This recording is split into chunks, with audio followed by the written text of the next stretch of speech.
الحمد لله رب العالمين، وصلى الله وسلم على رسوله الكريم ونبيه الأمين وعلى آله الطيبين الطاهرين وأصحابه المهديين الراشدين. أما بعد فأعوذ بالله من الشيطان الرجيم. بسم الله الرحمن الرحيم. يا أيها الذين آمنوا كتب عليكم الصيام كما كتب على الذين من قبلكم لعلكم تتقون. صدق الله العلي العظيم وبلغنا رسوله النبي الكريم، ونحن على ذلك لمن الشاهدين والشاكرين، والحمد لله رب العالمين.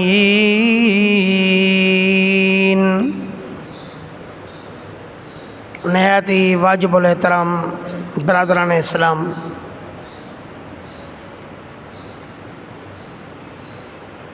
رب ذوالجلال کا بہت بڑا کرم اور احسان ہے کہ رمضان المبارک کی آمد ہے. اللہ پاک سے دعا ہے کہ اللہ پاک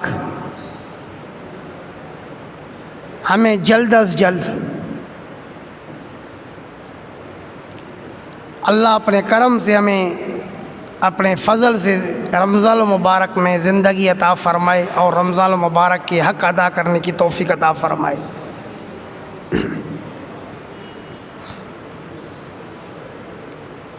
آقا نامدار حضرت محمد مصطفیٰ احمد مجتبیٰ صلی اللہ علیہ وسلم رمضان المبارک کے آمد کی دعائیں کیا کرتے تھے. حضرت امام سلیمان بن احمد الطبرانی رحمہ اللہ، جس کا انتقال 360 ہجری میں ہوا ہے، وہ اپنی کتاب المعجم الاوسط میں حضرت صلی اللہ علیہ وسلم کا ارشاد نقل کرتے ہیں کہ سید عالم صلی اللہ علیہ وسلم رجب سے لے کر کے رمضان المبارک کے آمد کی دعا کیا کرتے تھے. کہتے تھے میرے مولا اللہم بارک لنا فی رجب و شعبان، اللہ ہمارے لیے رجب اور شعبان کے مہینے میں برکت نازل فرما، وبلغنا رمضان، اور اللہ ہمیں رمضان تک پہنچا، ہمیں رمضان میں زندگی عطا کر دے تاکہ ہم رمضان سے خوب نفع اٹھائیں.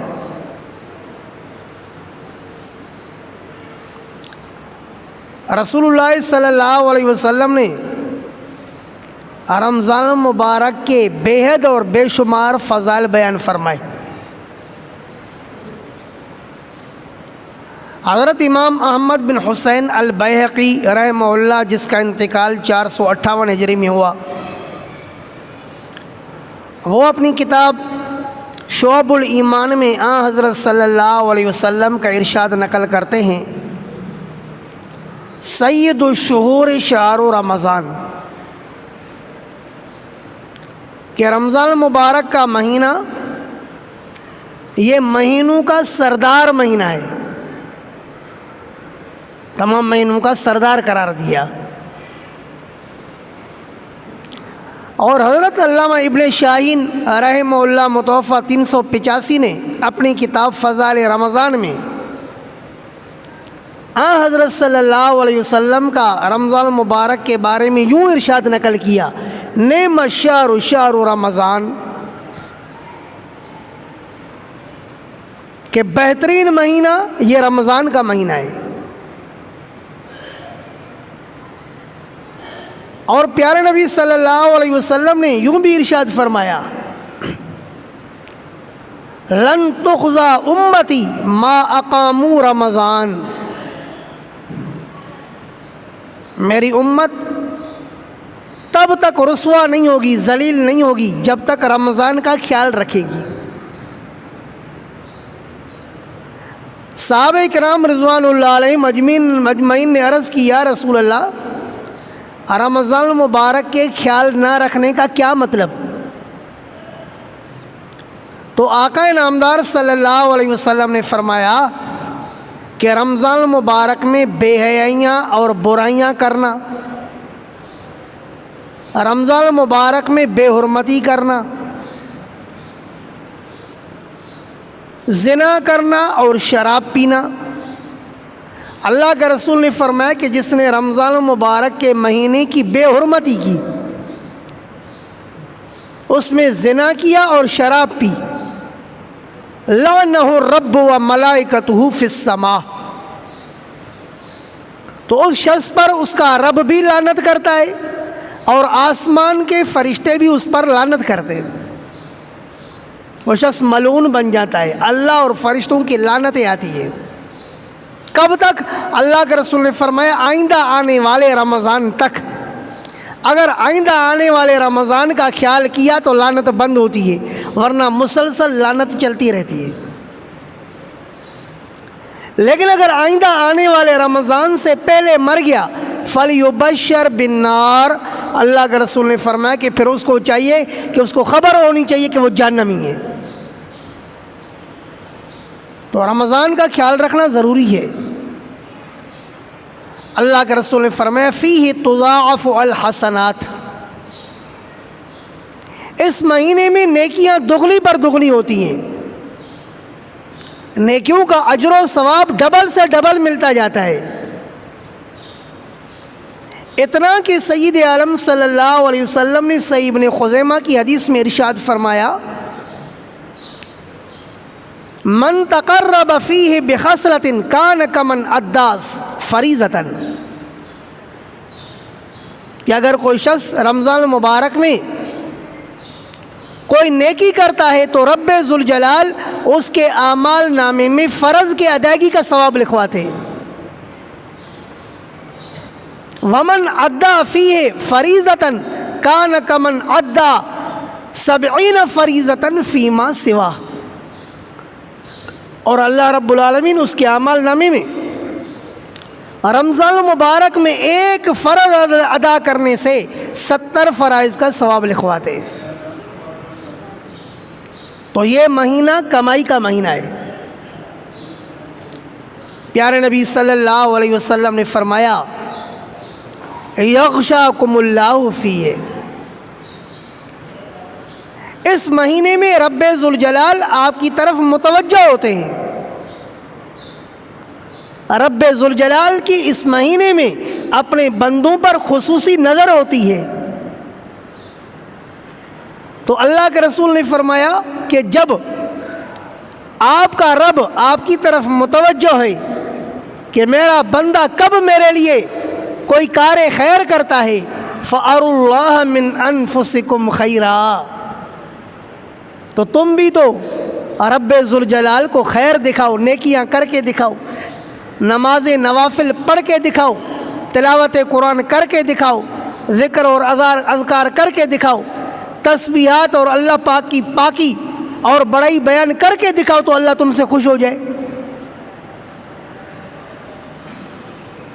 تو یہ بہت بڑا کمائی کا مہینہ آ رہا ہے۔ صحیح بخاری کی حدیث میں پیارے نبی صلی اللہ علیہ وسلم نے فرمایا اذا جاء رمضان فتحت ابواب السماء، جب رمضان المبارک کا مہینہ آتا ہے آسمان کے دروازے کھل جاتے ہیں، کیونکہ مومن اور مسلمان اس مہینے میں خوب اعمال بجا لاتے ہیں، تو ان کی نیکیوں کے لیے آسمان کے دروازے کھل جاتے ہیں، بس مومن کی نیکیاں اوپر چڑھتی جاتی ہیں، اللہ پاک قبول کرتے جاتے ہیں۔ اذا جاء رمضان فتحت ابواب السماء، رمضان آیا آسمان کے دروازے کھل گئے۔ وفتحت ابواب الجنہ، اللہ کے رسول نے فرمایا جنت کے دروازے بھی کھل جاتے ہیں کہ اہل ایمان جنت کی تیاری کرے۔ وغلقت ابواب جہنم، اور ان دنوں میں جہنم کے دروازے بند کر دیے جاتے ہیں، کیونکہ یہ مہینہ جہنم کے لیے نہیں ہے، یہ مہینہ اللہ پاک جنت کے لیے بھیجتے ہیں کہ اللہ کے بندے جنتی بنتے جائیں۔ وفتحت فی ابواب الرحمہ، صحیح مسلم کے حدیث میں فرمایا اس مہینے میں آسمان کے دروازے کھل گئے، جنت کے دروازے کھل گئے۔ وفتحت ابواب الرحمہ، اور اللہ کے رحمت کے دروازے بھی کھل گئے۔ وینزل فیہ الرحمہ، اب رب ذوالجلال اپنی رحمت کا نزول فرماتے ہیں، مسلسل اللہ رب العالمین کی رحمت کی اپنے بندوں پر بارش ہو رہی ہوتی ہے۔ فَإِنَّ شَقِيَّ مَنْ حَرُمَ فِيهِ رَحْمَةَ اللَّهِ عَزَّ وَجَلَّ، اللہ کے رسول نے فرمایا کہ جو اس مہینے میں بھی اللہ پاک کی رحمت سے محروم ہو جائے تو اس جیسا بدبخت کوئی نہیں ہوگا۔ بہت بڑا بدبخت ہے وہ شخص جو رمضان المبارک کے مہینے میں بھی اللہ رب العالمین کی رحمت سے مالا مال نہ ہو، کیونکہ رب ذوالجلال کی رحمت کی بارش ہو رہی ہو، کوئی بارش سے اپنے آپ کو محروم کرے، اس سے بڑھ کر کون بدبخت ہو سکتا ہے؟ رمضان المبارک کی مثال تو سورج کی دھوپ کی طرح ہے، سورج کی روشنی کی طرح ہے۔ اب اگر کوئی کمرے کے دروازے اور کھڑکیاں اور طاق بند کر کے بیٹھے کہ کسی طرح سورج کی دھوپ نہ آئے، تو اب یہ دھوپ سے محروم ہونے میں خود قصوروار ہے، سورج کا کوئی قصور نہیں ہے۔ سورج نے روشنی دی ہے لیکن یہ لینے کے لیے تیار نہیں ہوا۔ تو رمضان المبارک کی مثال بھی ایسے ہی سمجھیے کہ رمضان المبارک تو مسلمانوں کو رحمت سے مالا مال کرنے کے لیے آتا ہے۔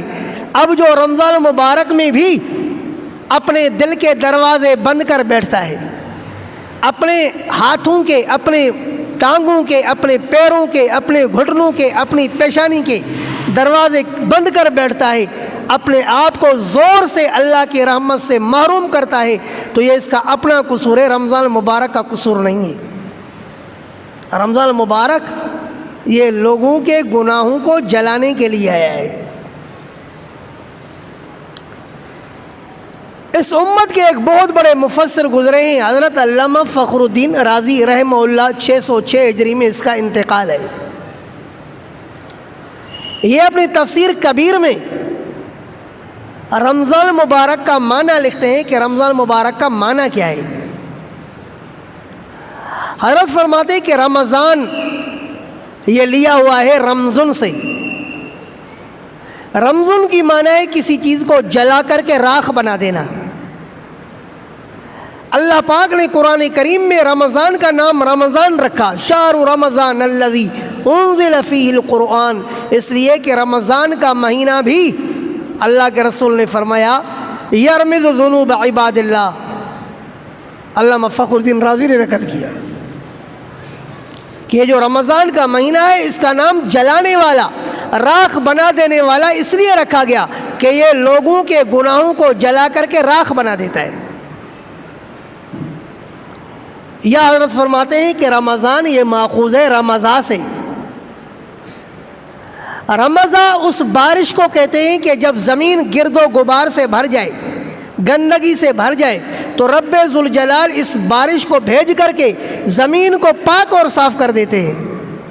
اللہ پاک نے رمضان کا نام بھی رمضان اس لیے رکھا کہ جب اللہ کے بندے 11 مہینے گناہوں کی نحوست سے بھر جاتے ہیں تو اللہ پاک ان اہل ایمان کے دلوں کو پاک اور صاف کرنے کے لیے، ان کو گناہوں سے دھونے کے لیے رمضان المبارک کی صورت میں ایک بارش بھیجتے ہیں، جس بارش کے ذریعے مومنوں کے دل بھی صاف ستھرے ہو جاتے ہیں اور ان کے جسم کے اعضاء بھی گناہوں سے پاک اور صاف ہو جاتے ہیں۔ تو یہ رمضان المبارک صفائی اور پاکی کا مہینہ ہے، جب اہل ایمان کو پاک ہونے کی دعوت دیتا ہے۔ فرمایا کتب علیکم الصیام کما کتب علی الذین من قبلکم لعلکم تتقون، روزہ اس لیے فرض ہوا ہے تاکہ تم متقی اور پرہیزگار بن جاؤ۔ رمضان مبارک کا مہینہ ہم سے پاکی کی تقاضا کرتا ہے کہ ہم اپنے آپ کو اس مہینے میں پاک کریں۔ تو اللہ کے رسول نے فرمایا کہ جس طرح اس مہینے کے اندر تضاعف فیہ الحسنات،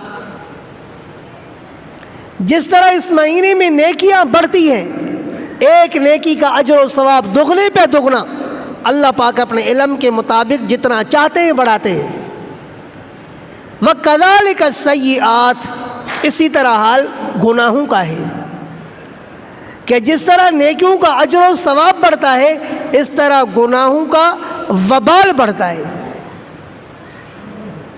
جو شخص اس مہینے میں گناہوں میں مبتلا ہوگا، بے حیائی اور برائی میں مبتلا ہوگا، تو جس طرح نیکی کا ثواب زیادہ ملتا ہے اس طرح بے حیائی اور برائی کا بھی گناہ زیادہ ملتا ہے۔ اس لیے اس چیز کا خیال رکھنا ہے۔ رمضان مبارک کی اتنی بڑی اہمیت ہے میرے پیارے نبی کے نزدیک کہ ابھی رمضان آتا نہیں، اللہ کے رسول رمضان کے آنے سے ایک دن پہلے باقاعدہ صحابہ کرام رضوان اللہ علیہم اجمعین کو جمع کر کے اور رمضان مبارک کے فضائل بتا کر مسلمانوں کو ہوشیار کرتے کہ خبردار، یہ جو مہینہ آنے والا ہے اس مہینے کو ضائع نہیں کرنا۔ حضرت امام ابن خزیمہ رحمہ اللہ امت کے بہت بڑے محدث گزرے ہیں، 311 ہجری میں اس کا انتقال ہوا ہے۔ یہ اپنی کتاب صحیح ابن خزیمہ میں حضرت سلمان فارسی رضی اللہ تعالیٰ عنہ کی روایت نقل کرتے ہیں کہ حضرت سلمان فارسی رضی اللہ تعالیٰ عنہ کہتے ہیں کہ نبی اکرم صلی اللہ علیہ وسلم نے رمضان مبارک کے آنے سے ایک دن پہلے ہمیں خطبہ دیا، اور اس خطبے میں پیارے نبی صلی اللہ علیہ وسلم نے رمضان کے فضائل بیان فرمائے۔ آپ نے فرمایا قد اظلکم علیکم شہر عظیم شہر مبارک او کما قال، اللہ کے رسول نے فرمایا کہ اب جو تمہارے اوپر مہینہ آ رہا ہے یہ عظیم عظمت والا مہینہ ہے، معمولی مہینہ نہیں۔ شہر مبارک، اللہ کے رسول نے فرمایا کہ یہ برکت والا مہینہ ہے۔ یزاد فیہ رزق المومن، اس مہینے میں مومن کا رزق بڑھا دیا جاتا ہے۔ رمضان میں مومن کا رزق بڑھتا ہے بھائی۔ وہ لوگ جو 11 مہینے حد کے اندر کھاتے ہیں، غربت کی زندگی گزارتے ہیں، اللہ پاک رمضان مبارک میں ان کو بھی ایسا کھلاتے ہیں کہ وہ آئندہ سالوں میں بھی رمضان کا انتظار کرتے ہیں۔ کل پرسوں کی بات ہے، میں نے کچھ فروٹ اپنے بچوں کے لیے خریدا، راستے سے گزر رہا تھا، میرے بچے کے ساتھ ایک دوسرا بچہ کھڑا تھا، تو اس نے کہا کہ اللہ کرے کہ جلدی رمضان آ جائے تاکہ ہمارے لیے رزق کے دروازے کھل جائیں۔ بچے بھی سمجھ چکے ہیں کہ رمضان میں جو کچھ ملتا ہے وہ اور مہینوں میں نہیں۔ تو اس مہینے میں اللہ پاک ہر مومن کے رزق کو بڑھاتے ہیں، اللہ سب کو ایسا کھلاتے ہیں کہ وہ کھانے والے حیران ہو جاتے ہیں کہ اللہ پاک ہمیں کیسے کھلا رہے ہیں۔ اور سید عالم صلی اللہ علیہ وسلم نے یوں بھی ارشاد فرمایا شہر المساوات، یہ رمضان کا مہینہ غمخواری کا مہینہ ہے، اس میں ایک دوسرے کا خیال رکھو، اپنے پڑوسیوں کا خیال رکھو کہ آپ کے پڑوسی رمضان مبارک کی تیاری کر چکے ہیں یا نہیں، اور رمضان مبارک کے لیے ان کے پاس راشن یا اور ضروریات زندگی موجود ہیں یا نہیں ہیں۔ اگر آپ کے محلے کے اندر غریب رہتے ہیں تو آپ ان کے لیے راشن کا انتظام کریں،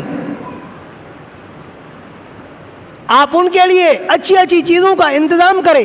اپنے لیے اگر مرغی خریدتے ہیں تو اللہ نے اگر آپ کو دیا ہے تو کوئی مسئلہ نہیں، تھوڑی سی اپنے محلے والوں کے لیے بھی خرید لیں، ان کو بھیج دیں تاکہ وہ بھی آپ کی طرح کھا کر کے اللہ کا شکر ادا کریں، تاکہ ان کے ہر ایک شخص کے روزے کھولنے سے آپ کو اجر و ثواب مل جائے۔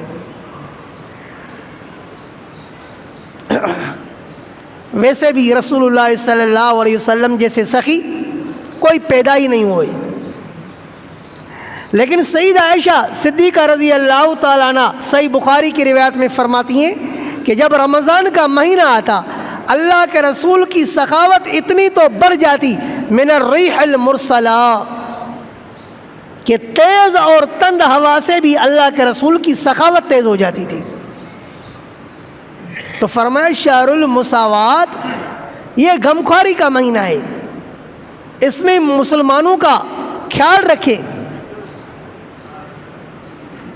میں حیران ہوتا ہوں، محلے والوں کا خیال رکھنا تو درکنار، مسلمان کا حال یہ ہے کہ اپنے عزیز و اقارب کا خیال نہیں رکھتا۔ آپ دیکھیں اللہ پاک نے دنیا کے اندر طبقات بنائے، 5 بھائی ہوتے ہیں، ایک بھائی بہت بڑا مالدار ہوتا ہے، کروڑ پتی ہوتا ہے، اور دوسرا بھائی بالکل غریب ہوتا ہے۔ تو حیرت کی بات ہے کہ یہ کروڑ پتی بھائی صدقہ خیرات کرتا ہے، اس کا صدقہ خیرات اس علاقے سے منتقل ہو کر کے دوسرے علاقے تک پہنچتا ہے، لیکن افسوس کہ اس کا صدقہ اور خیرات اس کے بھائی کو نہیں ملتا ہے۔ آپ کے بھائی، آپ کے چچا، آپ کے ماموں، آپ کی خالائیں، آپ کی پھوپھیاں، آپ کی بہنیں، ان کا آپ پر زیادہ حق بنتا ہے۔ اگر اللہ نے آپ کو دیا ہے تو رمضان مبارک میں اپنے سے پہلے ان کا خیال کریں، ان کے لیے راشن وغیرہ کا انتظام کریں۔ شہر المساوات فرمایا کہ یہ غمخواری کا مہینہ ہے، اللہ آپ کو موقع دے رہا ہے تو اس سے خوب نفع اٹھائیں، ایسے نہ ہو کہ آئندہ آنے والے رمضان میں پھر ہمیں زندگی پتہ نہیں ملتی ہے نہیں ملتی ہے۔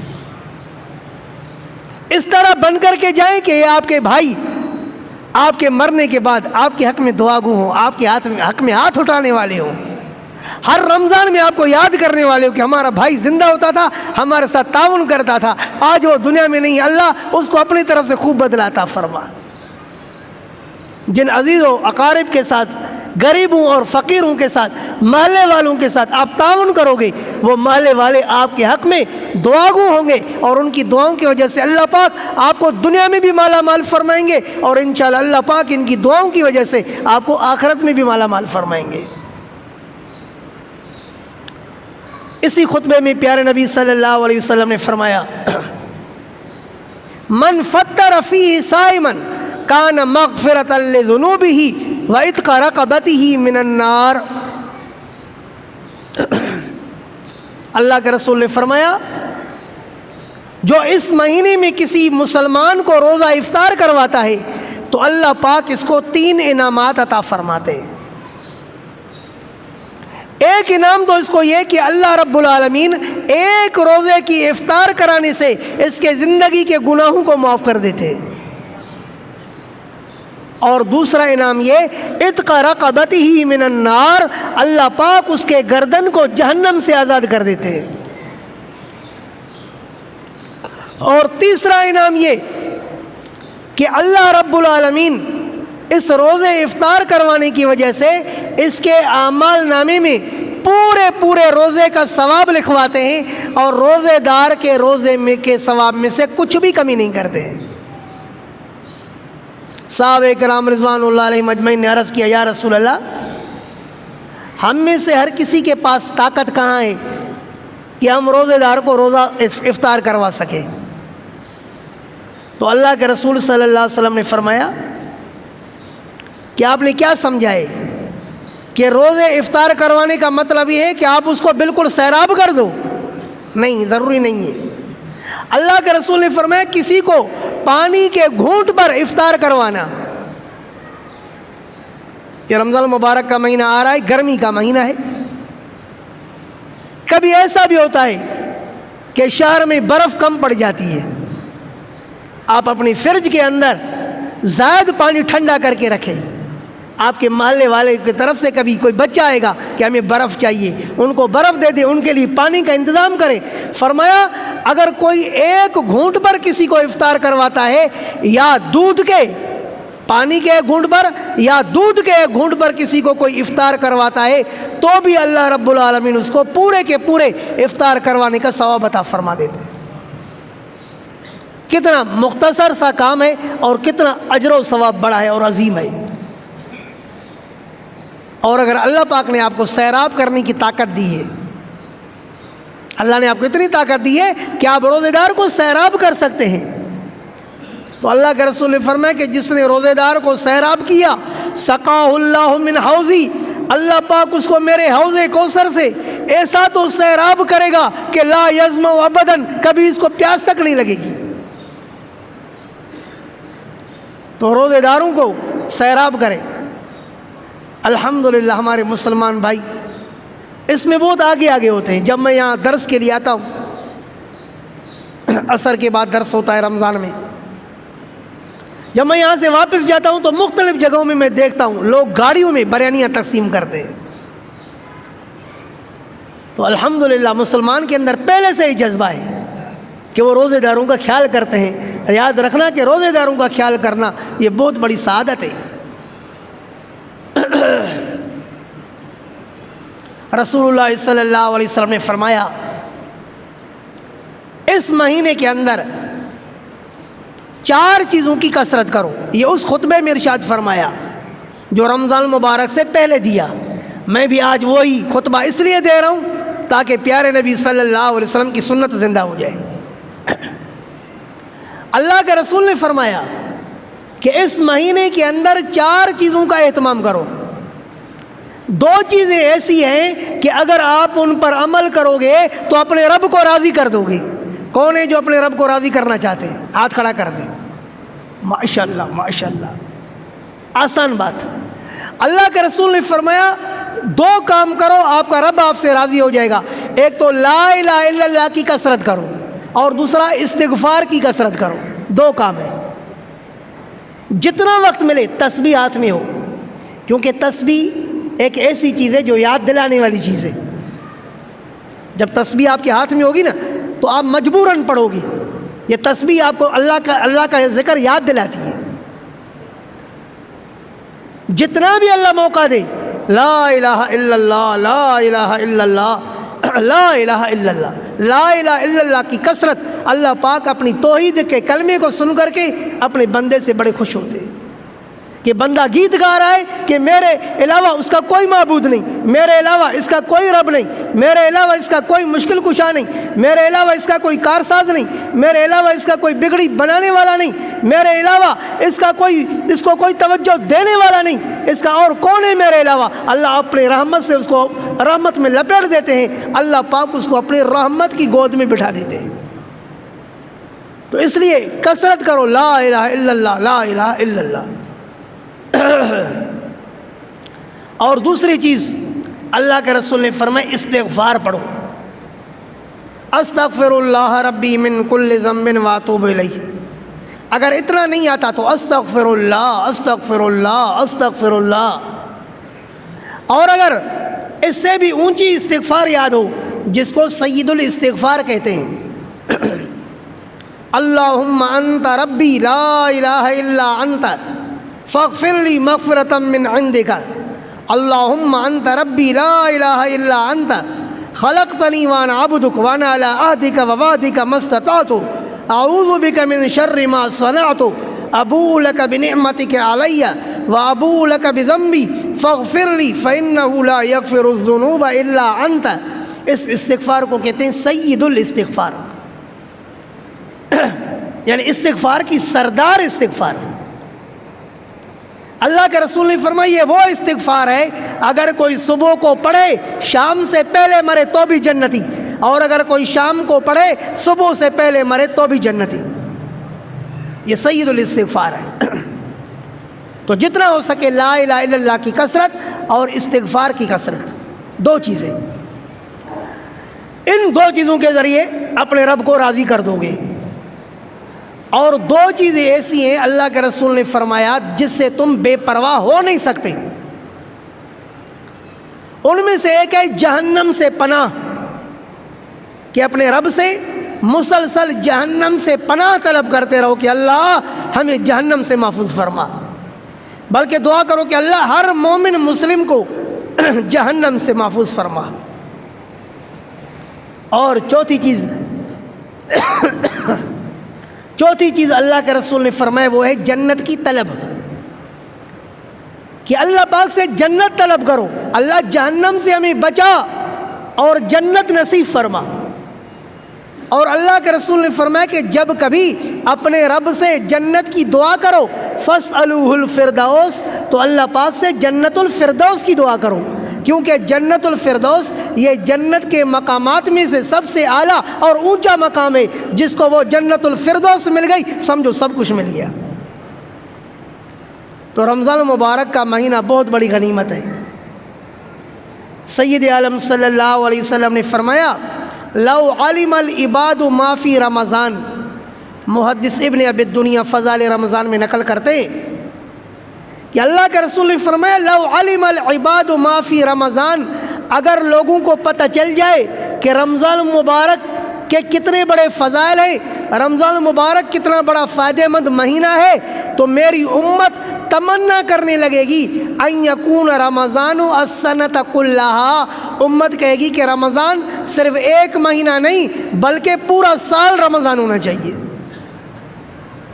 آپ نے دیکھا ہوگا کہ کچھ لوگ اس ایک مہینے سے تنگ آ جاتے ہیں، تو وجہ کیا ہے؟ وجہ یہی ہوتی ہے کہ ان کو رمضان مبارک کے فضائل اور برکات کا علم نہیں ہوتا۔ اللہ کے رسول نے فرمایا اگر رمضان مبارک کے فضائل اور کمالات کا اور رمضان مبارک کے فوائد کا علم حاصل ہو جائے تو تم تمنا کرو گے کہ صرف ایک مہینہ نہیں بلکہ 12 مہینے رمضان ہو۔ اللہ سے دعا ہے کہ اللہ پاک رمضان ہمیں نصیب فرمائے اور اس سے اللہ پاک ہمیں خوب نفع اٹھانے کی توفیق عطا فرمائے۔ وآخر دعوانا ان الحمد للہ رب العالمین وما علینا الا البلاغ۔